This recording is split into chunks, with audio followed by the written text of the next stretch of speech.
Hello guys, welcome to Phil Studios back again and let's get started. So in the last video what we have done is just a minute. So we completed the TDM map, right? And we completed this course and we also added a widget so that our players can see what is their health and everything, right? So yeah, here is the video. So this is how our players can see. Okay, fine. Now what I'm going to do is I'm going to add timer so that we're going to have like 10 minutes, 20 minutes, something like that timer. So let us decrease the scalability to something like that. And I'm also going to set frame rate to 20 frames per second in order to make sure my laptop works perfectly fine. Now let's get started on the timer. So as I said, timer is something which is common to the entire game. So you should write it inside the game state. You should categorize the stuff, guys. Like if I consider player score is something that is related to the player, so you should write it inside player state.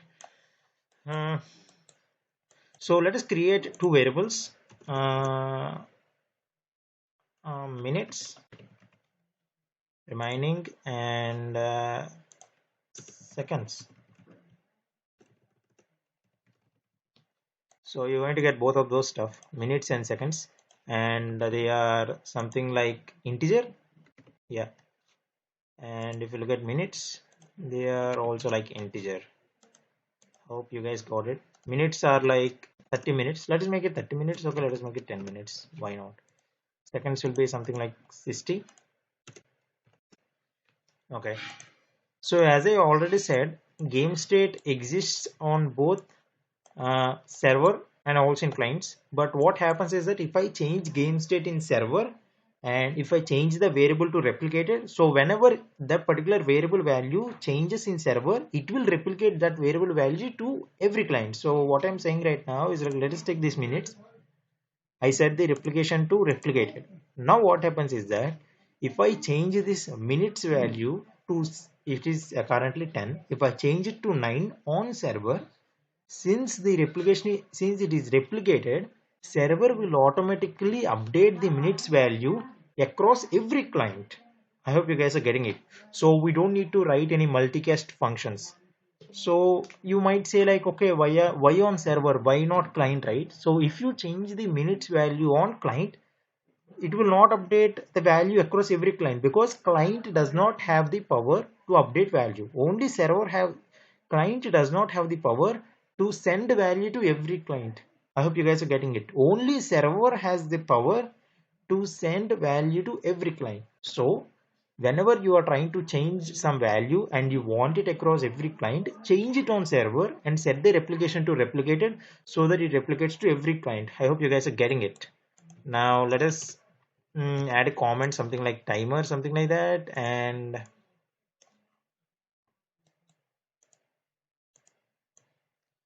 now when the event begin play, what we need to do is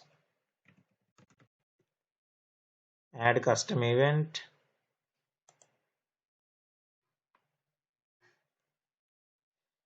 Uh,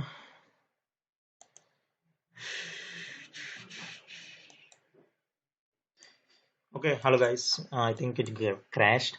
So what we're going to do is we're going to add a custom event. Shit. Okay, wait.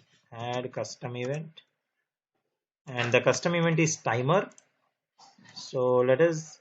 Oh wait. I think we didn't add any kind of comments, kind of stuff. So not a problem. So we're going to call this thing as timer. So what we're going to check is initially begin play. What we're going to do is we're going to check if we are a server or not. If we are server, then we'll call the function and we'll call the timer function. Got it? Now let us see what we have to do.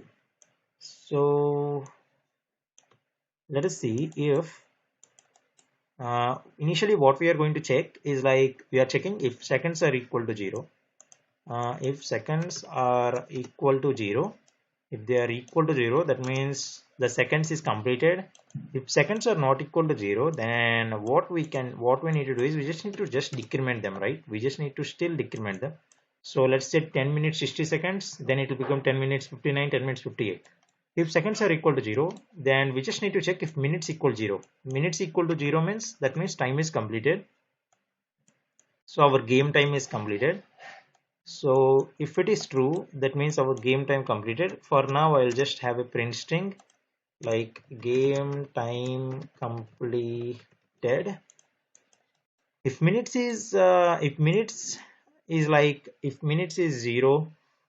is not equal to 0, that means what we can do is we can get the minutes, and we can get the minutes and we can decrement minutes. We can decrement minutes and we can set seconds to 60.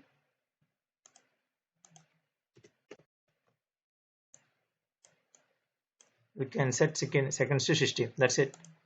So that's how it works, guys. So set the replication to replicated for minutes and now seconds. So we are changing these values on server so that it will be proper. It will be replicated for every client. Now what we need to do? Now it is pretty simple now onwards. So let us go to our player UI. Where is our player UI? Player UI. So I'm going to create a string here.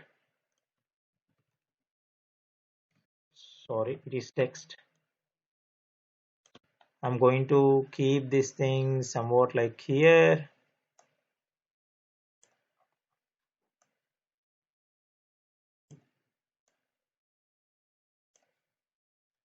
Is variable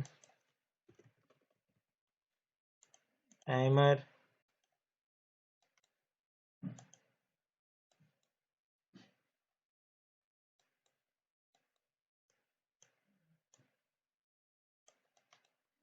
Okay, inside for every 5 seconds we are updating this thing, right?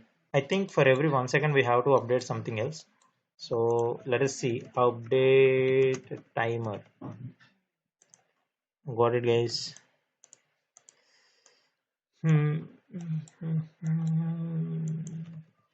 Set timer by event, and for every 1 second we are doing this stuff, looping it up, and add custom event,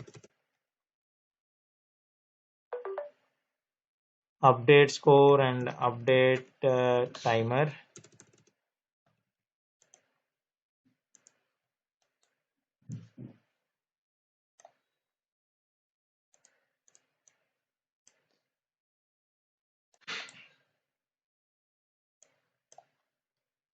Update timer, and what we do in update timer, let us see. So we have already get game state, right? So we can get minutes,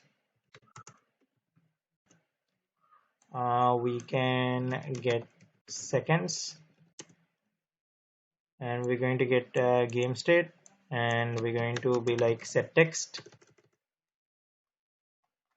Wait, sorry, not game state, it is timer.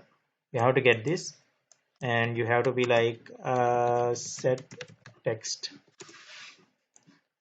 So now minutes slash, wait, we have to use a string append. I have to use string append.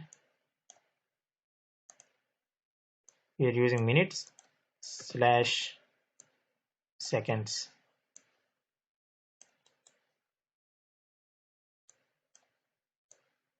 So and if I just keep it down, I hope you guys are getting it. Appending is like a process of adding, that's it, not a nothing more than that. So now if I just hit play, we should get a timer here.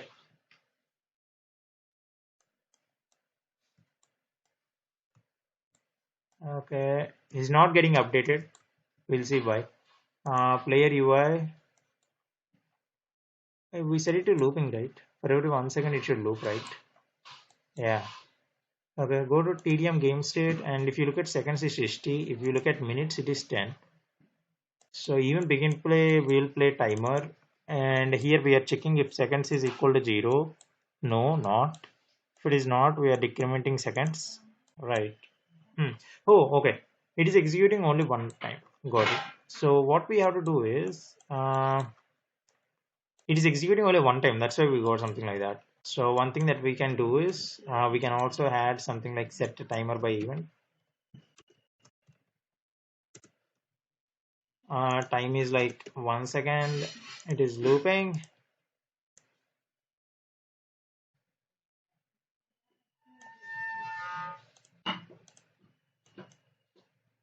So now if we play 59, 58, 57, 56, 54, 50, you can see like it is decreasing kind of something like 2 seconds at a time. But if you look at the other player, it can decrease at a time. So sometimes it works like that. You don't need to worry about it at all.